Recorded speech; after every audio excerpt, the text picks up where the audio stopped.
Bajamtootaaf daawwattoota keenya akkam jirtu? Kun qophii keenya Ilillee Shoodha. Qophiin keenya Ilillee Shoo sababa adda addaatti addaan citee ture. Egaa biyya kana akkuma beekamu ijoolleen jirti, hojiin jira, barumsi jira. Kanaaf gidduutti sin jalaa badeen ture. Amma garuu deebi'ee dhufeera. Qophii koo guyyaa har'aatiin keessummaa asuma mana keessaa gaaffii daawwattoota koorraatiin fudheetiin qabadheen isinii dhufeera. Obboleessa keenya Faarfataa Dastaa hin sarmuu jedhama. Inni of beeksisa. Namoonni baay'een keessan illee isa beektu. Faarfataa Dastaa baga nagaan dhufte.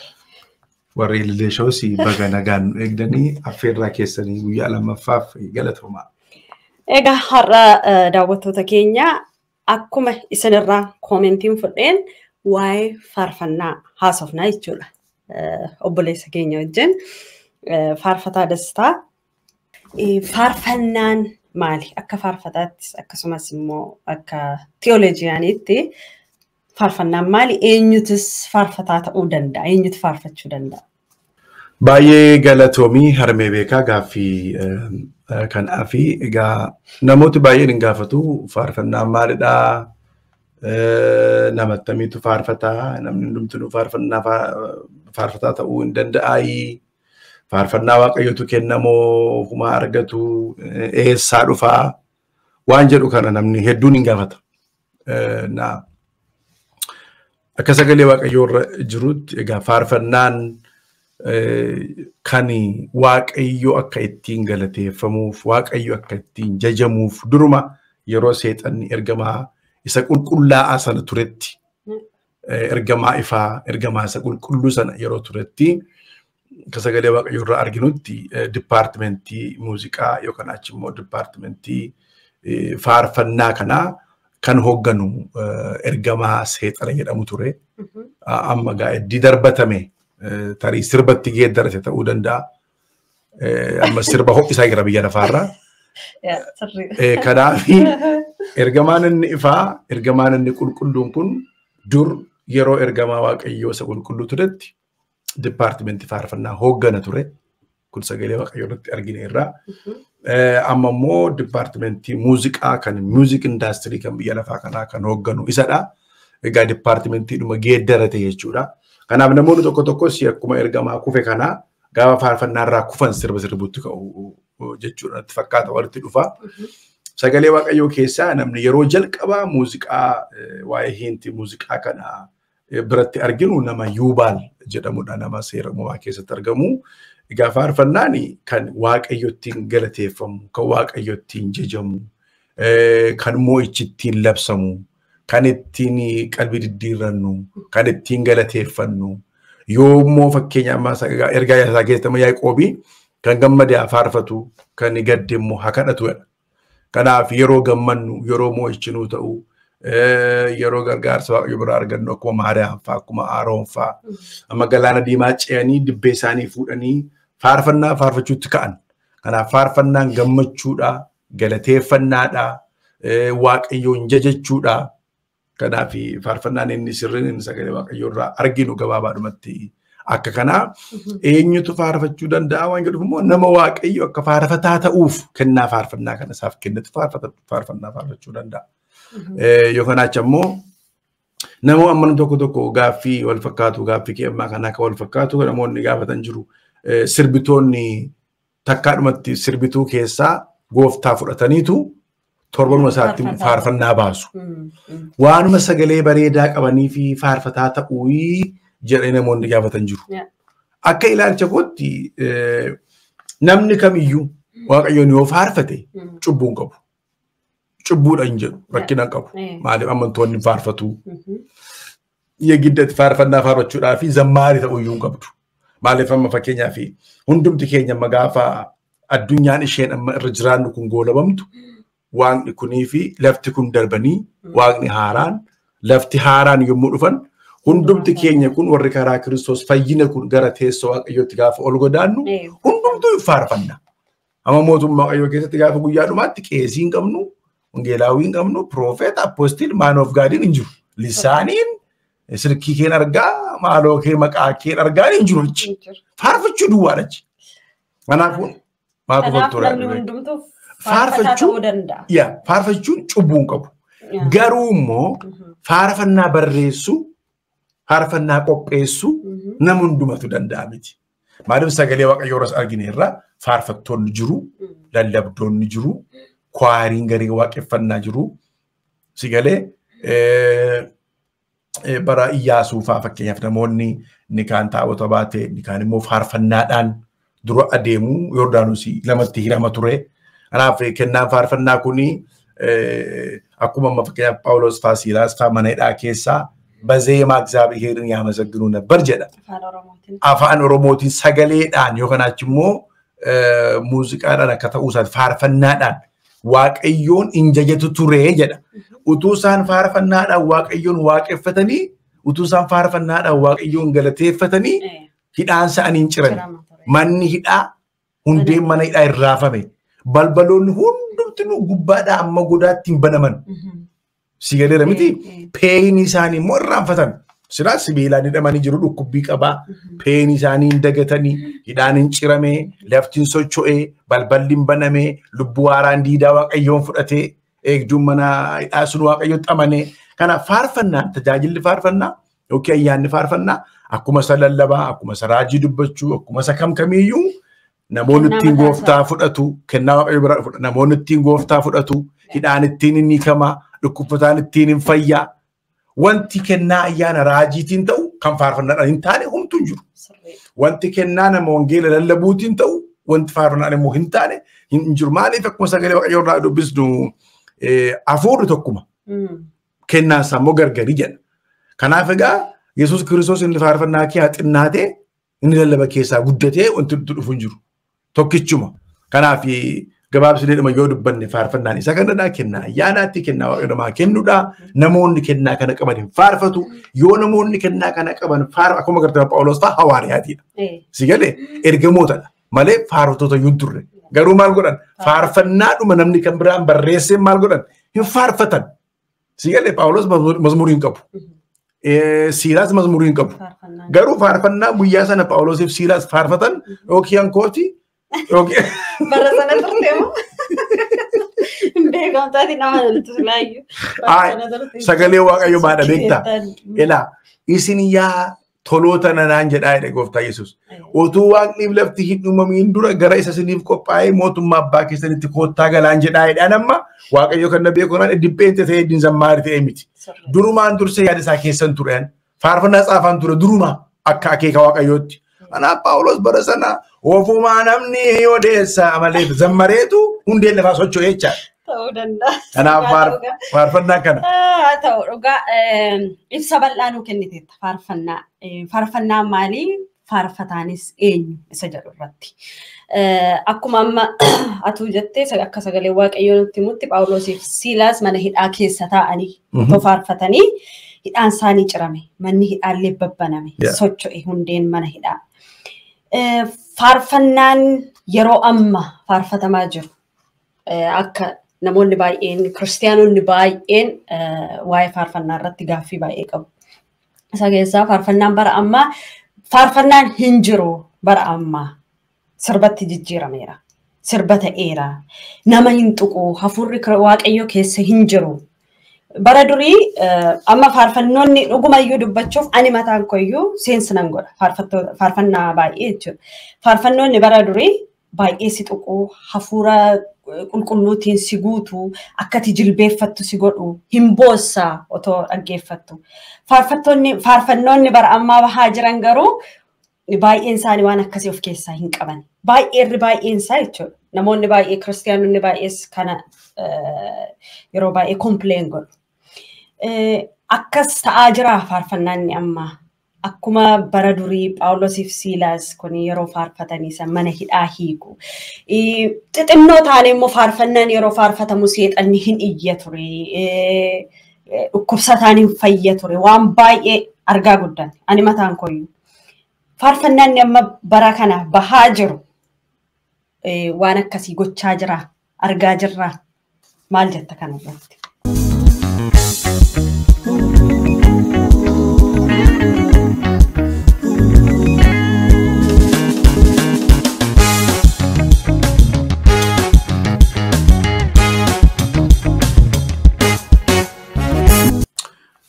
baay'ee gaariidha gaaffiin kun gaaffii challenge nama gochuu danda'udha.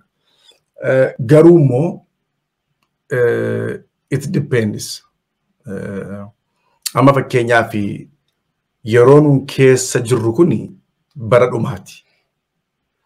Bara dhumaa jalatti immoo sagalee Waaqayyoo amala namootaa hin kaa'a. Amala namoota warrumaa gooftaatti jirra amanneera jedhaniyyuu hin kaa'a. Amaloota isaan calaqqisiisan keessaa baay'een isaa maal jedhaa? Bifa waaqeffannaa qabuu humna isaa garuu hin qabanii jedha. Isa kana Phaawulos ergaa isaa gara Xiimotewositti barreessu keessatti dhaameeraaf kana. Namoonni of jaalattuu ta'uu, warra galata hin qabne ta'uu, sassattuu ta'uu, ofittoo ta'uu, warra nama ajjeesan ta'uu, gara jabeeyyii ta'uu, hamoota ta'uu, jalloota ta'uu jedheeti. Bifa waaqeffannaa qabu garuu yaa bifa waaqeffannaa qabu, wayyaa kwaarii qabu, kittaasaa qabu, shibshabaasaa jira. Garuu humnatu keessaa dhibaa jedha. Lapheen duritti nuni faarfannaa dhaggeeffannuuf, lapheen nu ittiin amma faarfannaa dhaggeeffannus tokko miti. Mee fakkeenyaaf waan sitti hima. Beelofteetu mana restooraantii dhatte. Beelofteetta baay'ee. Nyaatuma takka nyaattee beekne raammoo abbaa gaafaa kana raammoodhuma isa kan abbaa gaafaa kun hin jiru. Suma kan isee ta'e warri chaayinaa fa nyaatan. Si baay'ee beela'eeru raammoodhuma abbaa gaafaa kana masaayinaa hammaadha si jala kaa'anii mana restooraantii chaayinaa irraa gixxum gooteedhuma nyaatta. Garuu si cumboo quufe. Si galee si cumboo quufe mannaan geessee nyaata warra chaayinaa si jala kaa'e ilaaltee jetta chaayinaa. Duratti namni faarfataan xinnoodha. Nama tokko faa jira. Nama lama faa jira. Faarfannaanis hin jiru. Amma nuti nuti keenya yeroo faarfannaa jalqabnu konfiraansii dhaquun yaaddaan ture dur. Waggaa dheeraa dura konfiraansii deemuun yaadda. Maaliif faarfannaa sadii faa duwwaa roon qabu ture dur jechuudha. Konfiraansiin immoo guyyaa sadii ture. Faarfannaa sadii guyyaa sadii faarfadha jechuudha. Hin qabu kan biraa. Amma nama tokko beekan maqaa isaallee dhawamma qeesii ta'eera. Faarfannaa tokko konfiraansii irratti guyyaa sadii guutuu isoo zammara ture. Tokkitti himachaa. Garuu waan si dhibu yeroo inni zammaru hundumaayyuu numa boonya. Yoo ala 100 jira deebi'e inuma boonya. Waan madinqii ta'eeti yoo jedhee amma sammuun har'a keessa jiru kanaan garuu gaafa taa'ee yaadu waanuma osoo salphaadha bakka. Mana illee rukutu wala loonsa. Garuu humna qaba. Sitti himaan jira. Wanti ati amantee laphee kee fudhatte hunduu humna qaba. Amantee fudhattennaa seexannuu humna qaba. Kan humna hin qabne hin jiru biyya lafaa kanarra. Amantee jennaan ati sammuu kee jilbeeffachiifnaafiin laphee kee boojisiifnaafiin wanti humna hin qabne hin jiru. Hunduu humna qaba. Si galee. Garuu maalidhanni amma fakkeenyaaf Phaawulos amma waa'ee guyyaa dhumaa kana gaafa dubbatu wangeelli bara dhumaa jalatti mi'a rakasee mi'a gatii dhabee ta'aa humna dhabaa jedhe. Kana jechuun sagalee Waaqayyoo hin dullooma jechuu miti. Unkaan faarfannaa koo miti. Faarfannaa sambadii miti. Sagalee Waaqayyooyyuu maal ta'a jedha Phaawulos gara dhumaa jalatti mi'a rakasee ta'a. Mi'a gatii dhabee ta'a jedhe. Amma faarfannaatu dhibeetu hin taane faarfannaatu gatii dhabe. Maaliif namni lapheensaa iddoo biraa jira. Namni bifuma isaatu jira malee waaqeffannaa kan isa dhugaa keessa hin jiru. Si galee. Gidduutti si qota. Kiristaanoon baay'een keessumaa hordoftoonni koo baay'een kan na gaafatan akkan si gaafadhu kan barbaadan keessaa faarfannaan hin baay'ate. Tokkoffaa. That's what I'm saying. Lammaffaa immoo sirbatti jijjiirame. Okay, actioniinsaa. Sirbatti actioniinsaa wanti hundumti isaa ulee qabatanii akkasii akka shawaa rukuttaa shawaatiin faarfachuun kun aadaa adda addaa mul'isaa. Dhiirriif durbii walitti garagalee akka sirbaatti gochaa inni faarfatamu kuni humni Waaqayyoo akka keessatti hin argamne gochaa jira jedhama. Gama biraatiin immoo namoonni baay'een isaanii amma sa'aatii yeroo kana yoo ilaalle kiristaanonni baay'een faarfannaan sirba ta'e jecha baay'een isaanii immoo sirba yeroo sirban hin argina. Waluma keessa ta'eera amma warri worshippii godhan waldaarraa dhaqanii immoo gaafa sirba iddoo sirbaas iddoo faarfannaas isaanuma ta'u isa. Sa'aatii kana jechuudha. Dhugaa dubbachuuf kun dhugaama diida kana jirudha. Dhuguma faarfannaa dhaggeeffatan dhabaniitu moo faarfannichi hamma kanaatti humna dhabee gadi bu'eera moo moo faarfannaa makana sirba fakkaatu dhaggeeffachuu keenyarra deemnee ma sirba dhaggeeffannee wayya yaada jedhuutiin akkas godhu itti yaadda. Egaa elaan amma sirasitti meera. Wanta hundumaa kan murteessu laphee keeti. Waaqayyo kan ammasa waaqa kanaaf lafa kana uume isa nuyin uume kana isa hafuura nu keessa kaa'ee nu dudubbachiisu kana yoo ganne yoo hin barbaannu jenne yoo isa dhiifne nu dhiisa. Nurrattis waan tokko itti gochuu hin danda'u. Hamma nu isa simanne nu hojjeta waaqayyo. Waaqumti inni humna qabu jechuu kooti. Wanti tokko hammuma ati amantee keessa keetti ol fudhatteedha si fayyada. Si galee miti jechuun waan barbaade. Amma amantoonni warri faarfatoota qeeqan kuni sirba dhaggeeffatu. Hundi isaanii. Mana pheenxee baay'ee godhatte amma faarfannaa caalaas kirni isaanii gubbaa sirba jira. Garuu maal jedhu maali faarfannaan bira kanaa hoo sirba fakkaate utuu sirba dhaga'an ta'e maalitti beeku kan sirba fakkaate. Si galeedha. Silumayyuu sirba dhaga'aniin beekan utuu ta'e amantoonni kun akka faarfannaan sirba fakkaateef hin fakkaanne maalitti beeku. Si galeedha miti amma. Kanaafi faarfannaatu dhibees miti. Faarfannaan badhindaa'u faarfannaan kan durii caalaa jecha ulfaataadhaan teekinooloojii baay'ee ulfaataadhaan si galee muuziqaa baay'ee bareedaaf nama hawwataadhaan waa'ee aadaayi. Namoonni maaliif akka isaanii aadaan isaanii cubbutti fakkaatu daangalu kuni wallaalummaadha. Maaliifan gurraacha atta bittiidhati nama gurraacha natti agarsiiftaa tamtilaan jettaan oo gurraacha eessan geessaree kana. Kun ani pheenxee gammachiisuudhaaf jedhee gogaa kana qalamii adiin dibadhu. An kanadha kanadhaan. Kana amanuu qaba pheenxeen. Eenyummaan uffanni dubbannaan ulee qabannaan aadaa keeti. Sana taate yoo mul'atte waaqa si sitti fakkaate sitti mul'ata taanaan irra deebitee gooftaa fudhachuu qabda. Si galee? Waaqayyo aadaa keenya wajjin eenyummaa keenya wajjiniin jaallata beekas. Amma fakkeenyaaf waan tokko namoota baay'ee gaafadheera. Shibshabaa inni akkas shawaa jennu cubbuudhaa jedhu namni baay'een. Ishi shibshabaa inni waaqayyo nuuf qaqqabe nutti maasa jennaan immoo qaban isaanis. Inni immoo akkas jedhamu. Inni immoo warra Jiwushiiti, warra Kaatolikiiti. Si galee? Amma uffannaan baay'een uffannaan kwaayirii, shibshabaan inni akkas jennu suni hundisaa kan aadaa mandara tokkooti kan warra Jiwushiiti. Ani waaqayyo waaqeffachuudhaaf Jiwushiitti of jijjiiruun qabaa. Waan tokkotu na dhibaa naan beektaa. Namoonni keenya aadaa adda addaa fi modernitii yookaan achimmoo civilization waan jedhu gidduutti ilaalcha machaa'e wayii qabu.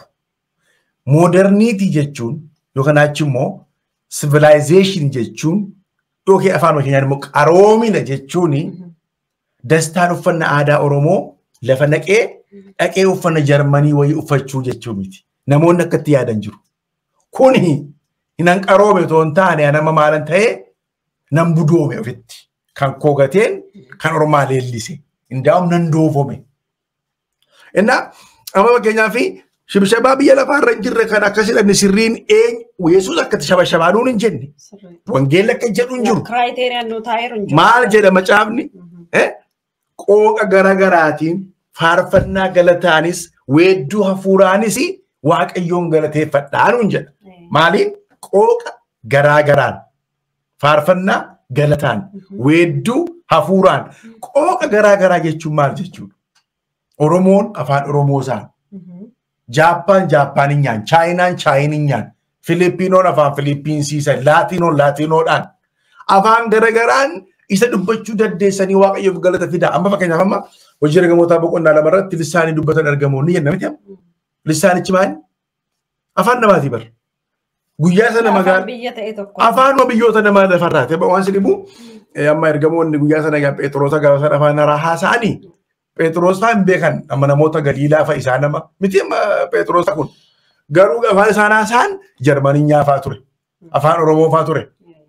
Amma Phexros hin beeku haaleluyyaa waaqayyo gooftaan maccaa akka isiniin jedha ture inni afaan Oromootiin. Namni Oromoo tokko kee jiraate guyyaa sana Phexros irraa lafa kan dhaga'u afaan Oromootiin ture. Kanaaf indaa'uun Cheerchiin isheen Iyesuus Kiristoos karaa ergamootaa lafa kana gubbaa dhaabe kun waldaa afaan namootaa dubbattudha malee waldaa afaan namootaa ukkaamsitu miti. Waldaan afaan namootaa ukkaamsitu isheen waldaa kolonaayizi nama guutudha. Waldaan inni kan Kiristoos garuu afaan keessi dubbachiisa, afaan kee immoo dhagaa. Hinaasaas. Kanaafi afaan adda addaan qooqa garaagaraatiin waaqeffanna gaafa jennu an afaanuma koon iddoonni na uume taa'ee eenyummaa koon akkam fakkaadhu kanatti akka naa galutti akka hawaasni koo hubachuu danda'u tan jedha malee amma tuun ka'ee nama uffata dubartoota Raashiyaa dheengadda bukkee dhaabbanne suura kaanichaadha.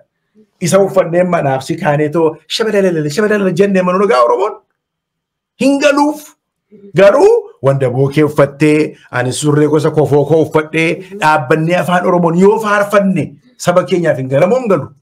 Kanaafi kun completely namoonni keenya waan hubatan, waan bilchaatan, waan waaqayyoon nama sakaan caalaa garmalee beekan, waan waaqayyoof taqoraaqoran, waan waaqayyoof muggutan, waan waaqayyoof bakka xabaqaadhuma dhaabbatan itti fakkaateedhuma warri odeessan tokko tokko ofittuu deebi'uu qabu.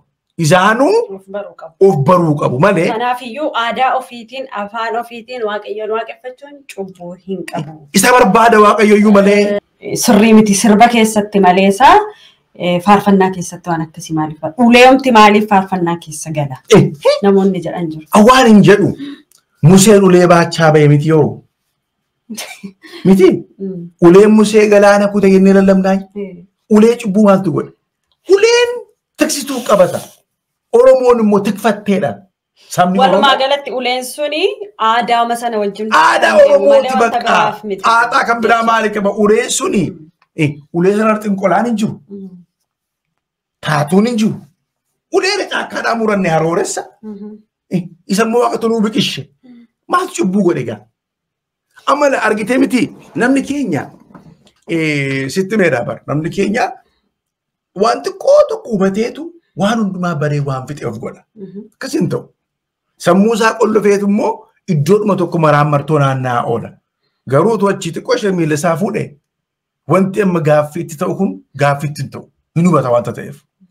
Uleen maaltu cubbuu godhe? Ulee tiksituu qabata. Oromoon tikfataadha. Aadaa Oromoo keessaa. Aadaadha. Namni dhiira kan waa deemu iyyuu hin jiru. Chuma mul'isuu fi jechuudha. Walumaa galatti galatoome. Kabajamtoota daawwattoota keenya waa'ee faarfannaa irratti hubannoo guddaa akka argachaa jirtan abdii hin godhanna. Turtii muuziqaa booddee walitti deebina. Dastaan Sarmoo Official subscribe gochuun hin dagatina. Nu waliin tura.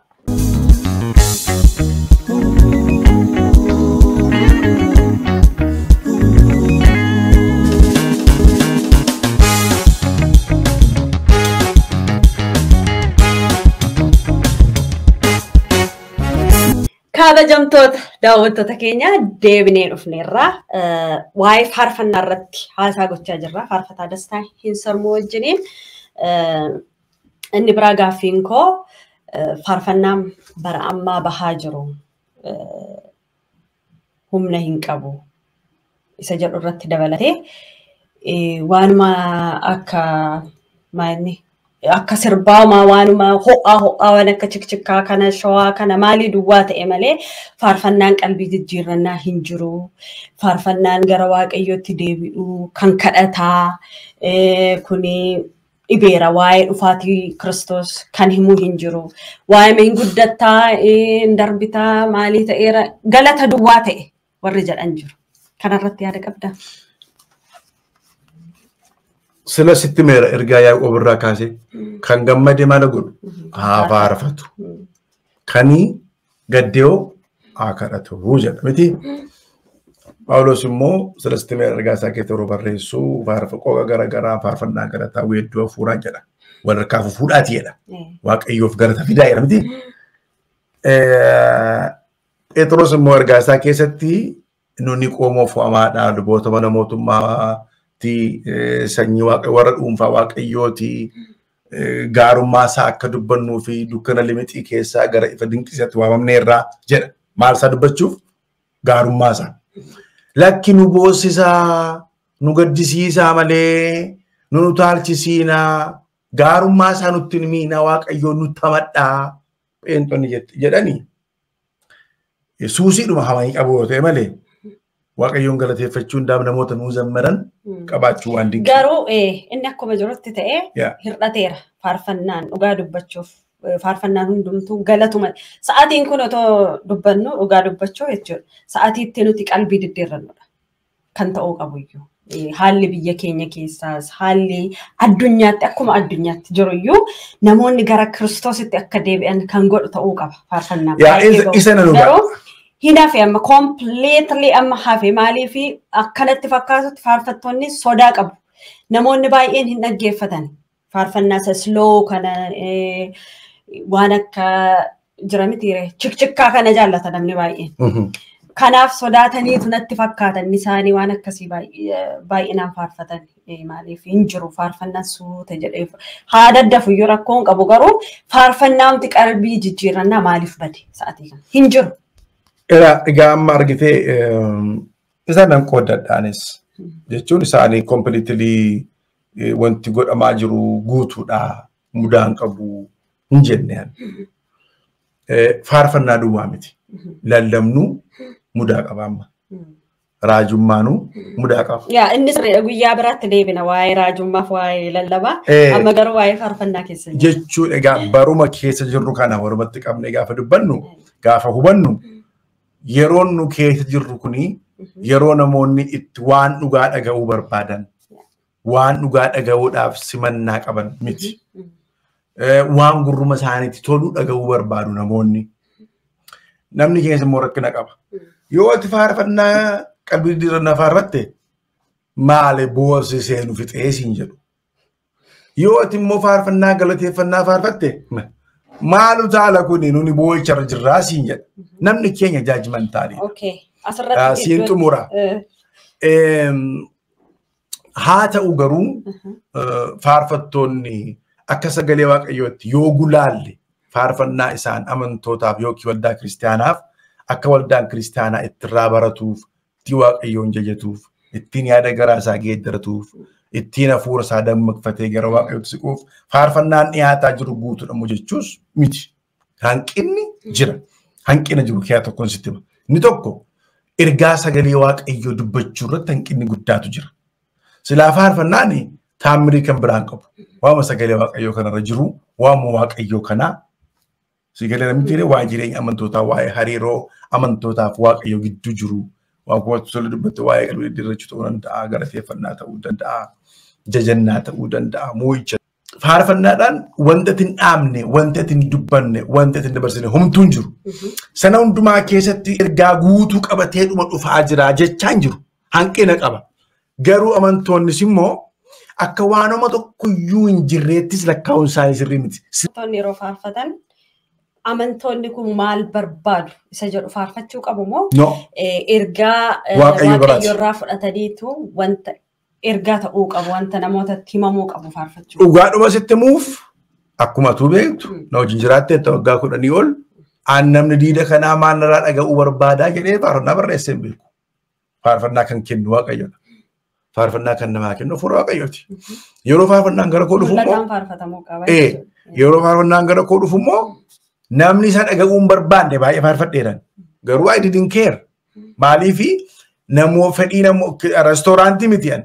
Fedhii keessi gaafadhee maal nyaachuu barbaada jedhee sii kenna utuu hin taane nyaata yeroo kanaati kuni baasi dhiyeessi gaafa waaqayyoon jedhuun bilcheesse gaditti baasa. Kan ta'uu qabus akkas. Kanaaf nyaatee dhiiffatee dhimma mataa isaati. I didn't care. I don't care. Maaliifi namni akka inni harka naa dha'uuf akka inni viyuu baay'ee akka argadhuuf zammarees hin beeku. Dhugaa dubbachuuf taanaan. Waa'ee dhumti viyuu maal kun immoo konseptii waggaa 1-2 reefu. Faarfattoonni kan irraa dammaqanu reefuma. Namumti waa'ee kanaa beeku yoo hin jiru. Baay'ee keenya beeknaan hin beeknu. Ijaa kanaafi dhugaa dubbachuuf immoo faarfannaa hedduun. Ani faarfattoota baay'ee kabaju faarfannaa isaanii baay'ee jaalladhu hedduutu jira. Faarfannaan kun hundumti guutee ba'e. Namni ittiin hin fayyine, namni ittiin hin eebbifamne, namni ittiin waaqayyootti hin dhiyaanne hin jiru dhugaa dubbachuudhaaf. Sanuma keessaa garuu otuma faarfannichaan eebbifaman immoo hamachuus hin jaallata namni keenya. Hamii, komii jira miti bakka mudaa baasuu, qaawa funaanuu waan akka kanaatu jira. Innaa nus rakkina qabna. Inna ilaalcha keenya sirreeffannee yoo ilaalu ta'e, gurra keenya sirreeffannee yoo dhaggeeffannu ta'e, garaa keenya qajeelfannee yoo fudhannu ta'e, wanti sirriin iyyuu waan namaa ta'e nutti mul'achuu danda'a. Ilaalchi warra dhaggeeffataas geeddaramuu qaba. Faarfattoonnis immoo ergaa isaanii keessa deebanii ilaaluu qabu.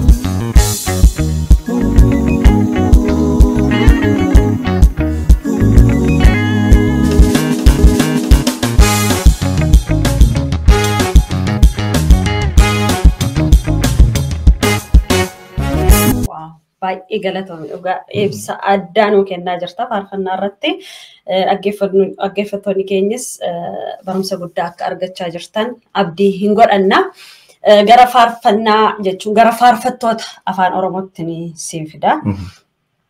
Faarfattoota keenya afaan Oromoo irrattis komii baay'eetu ka'aa jira. Faarfattoota bara ammaa jedhama, faarfannaa bara ammaa jedhama. Mee kana irratti yaada akkamii qabda?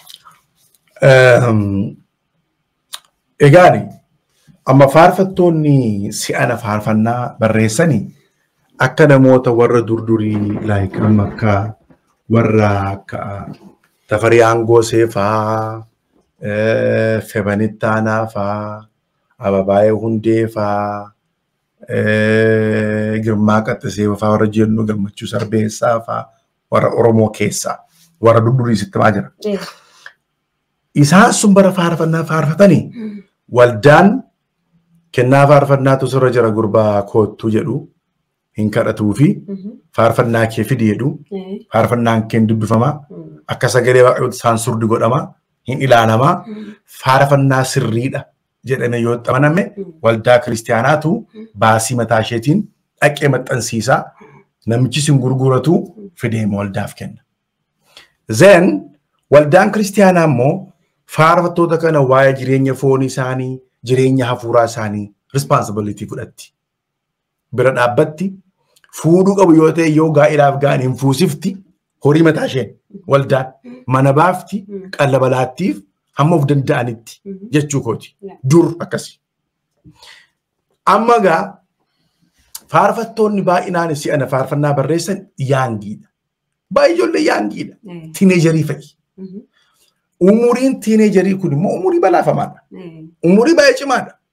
Umurii ibiddaati. Umurii bubbeeti. Umurii dhiphinaati. Yerootti namni waan hundumaa arguuf, baruuf, qaqqabachuuf, ilaaluuf saffitteedha. Faayireejiidha. Searching zone jedhama. Amma yeroo atitti waan hundumaa searching gootudha umuriin sun. Maa inni kun bakka qaqqabdee ilaalte malee hin dhiistu.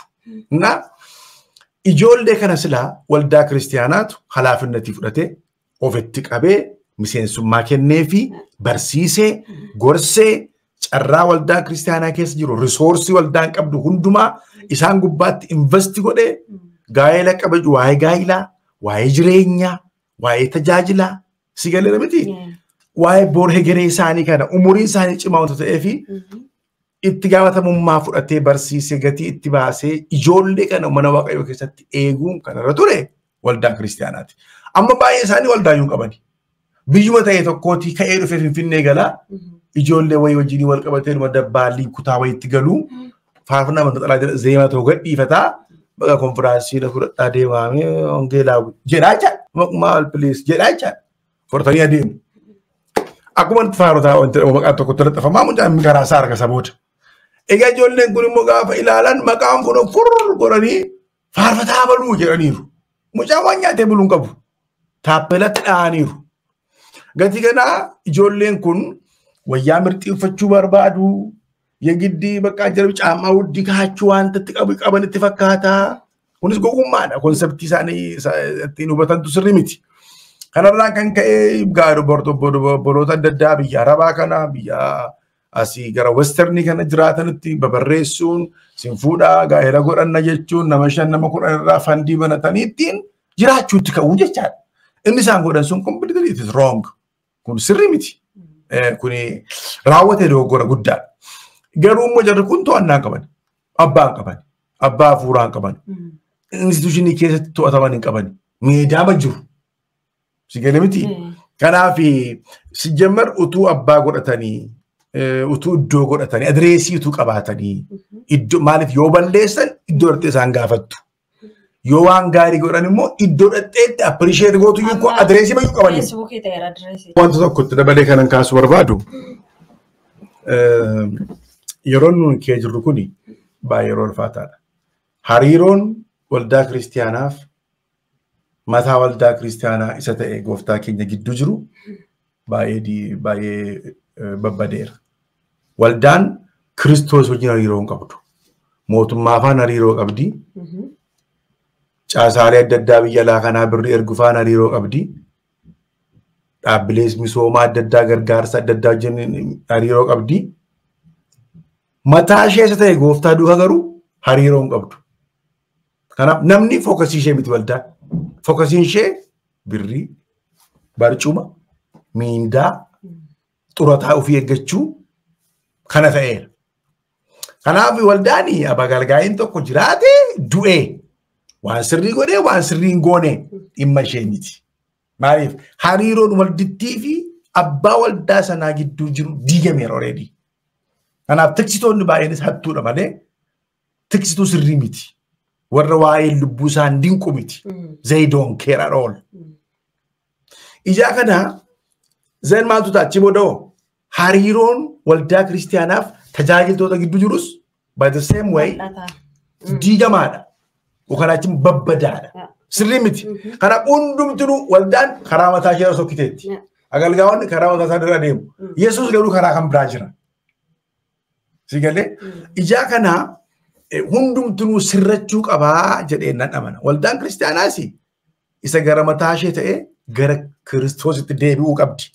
Birriirraa, faayidaarraa, silxaanarraa, xurataarraa, miindaarraa tajaajila akka biizinesiitti akkamii akkuma bakka namni tokko narsiingii giraajuweet godhee hojii barbaadu amma koo wangeelaawwii wayii barbaadna jedhaa firuma kee tokkotu tiyoolojii dippiloomaa wayii si barsiisaa utuma buna jabanaa kee dhudduu giraajuweetii gosa waraqaa sii kennu dorgomteetu galta. Hojiirumadha bakka amma koo malee koo magalgootiin koo akka kanii hawaariyaatii isa akka nuni beeknu koo ayyaanaan waamicha waaqayyoo nagalagalta miti mam hojii maam mastaawoqiyaa watu ba'aa hin dorgomtaa nama taa'ee si qoraa isa tokkaan hin kuffisu isa kaan hin dabarsu inni darbetti fufee galagalaa qeesii waldaa wayii ta'a wangeelaawii waldaa amma tajaajila isa sirriidhuma natti hin fakkaatu. Si galee innis akka maalidha akka isaa employeeti. Agalgaa'iin inni waldaa qabatee jiru maalidha employeedha. Miindaasaaf poozishinii isaaf hojjeta malee waa'ee kee, waa'ee waldaa, waa'ee dhugaa, waa'ee maaloo dhimma isaa miti. Ji'a miindaa isaa argannaan, karaa mana isaa cufannaan, jiinsi isaa qayyarannaan kanaaf hojjetanii bakka. Kanaaf waan hundumaas miti dhugaa dubbachuuf namoonni hojjetan jiru. Persentii lama sadii ta'uu danda'u. Dhugaa dubbachuufi namoonni akka sirriitti akka ulaagaa sagalee waaqayyootti waaqayyoof hojjetanii yoo baate dhibba keessaa persentii lama ta'uu danda'u ta'a.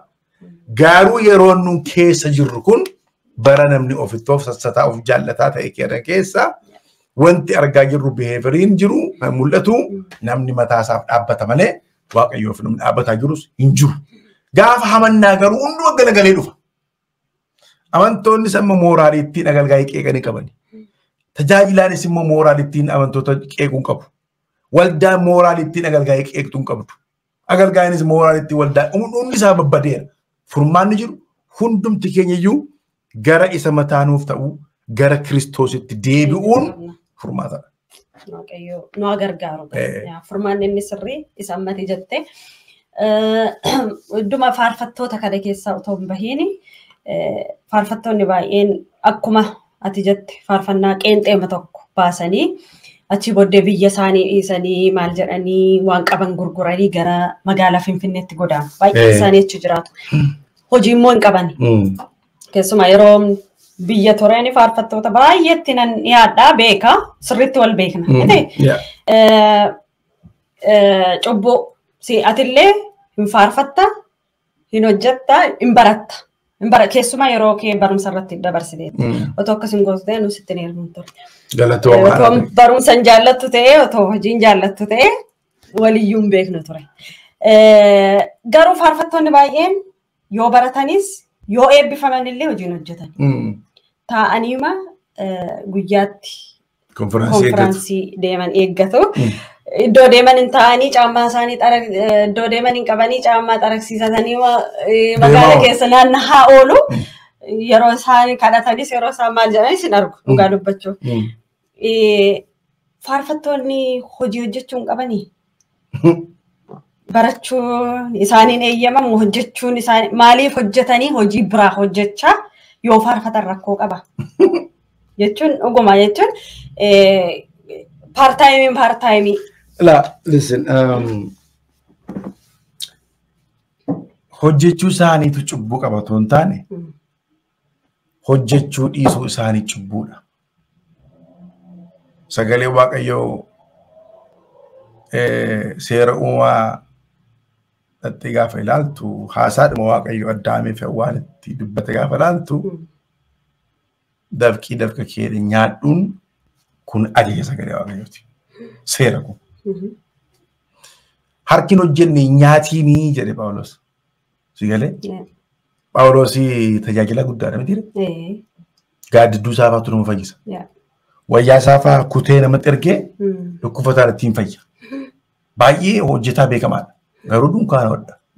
Hojii qaba ture. Hin hojjeta.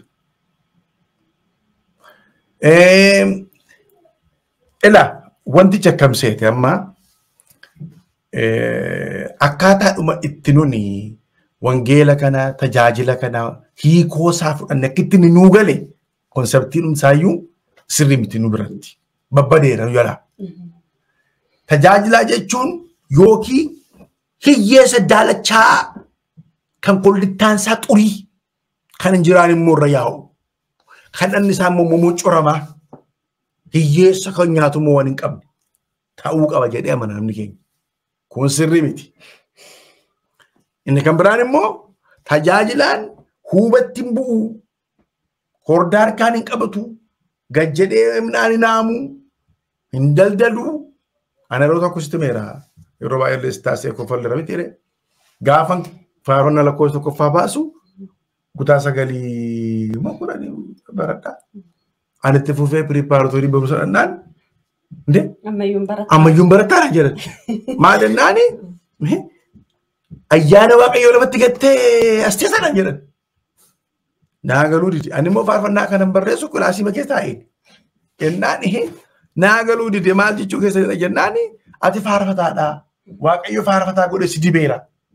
Barumsa attamitti fudhatta Waaqayyo moo timirtitu sii caala.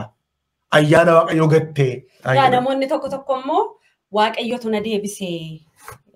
Barumsarraa Waaqayyotu deebi'i sin barbaada hojii koo sin barbaada barumsa dhaabi warri jedhan jiru Waaqayyo barumsarraa Indaa'uun muuxannoo tokkoon si hira. Preparatory schooliin baradhaa biyya wayiin dhaqe tajaajilaaf biyya isaa maqaa dha'e namni baruu waan danda'u biyya na'u achitti faarfataa ta'e tokko duukaa wal agarre. Na gaafatee maal jettan nan baradhaa jedheen maal barattaa naan preparatory schooliin jiraa jedhe. Walu duukaa fidne namticha duukaa biyya adda addaa jiran iyyuu. Innaan attam gooteetiin jedheen ana Waaqayyotu sin barbaada dhiisinaan jedhee. Naan akkuma kee kolfeenis maal jechuudhaan naan utuma Waaqayyo irratti dheekkamu hundi dhaqee battaname 1.2 fidee.